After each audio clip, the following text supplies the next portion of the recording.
Tama ba na tawagin po itong Davao model or Davao style, Mr. Chair?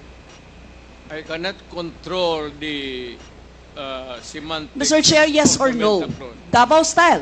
Do not ask me to answer yes or no. You are not an investigator.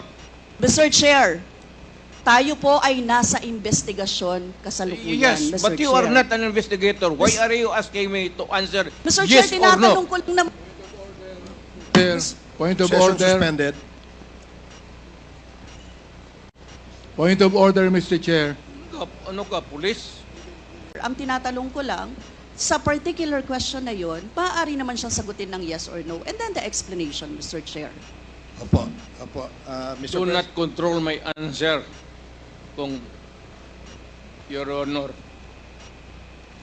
This is not an inquisition.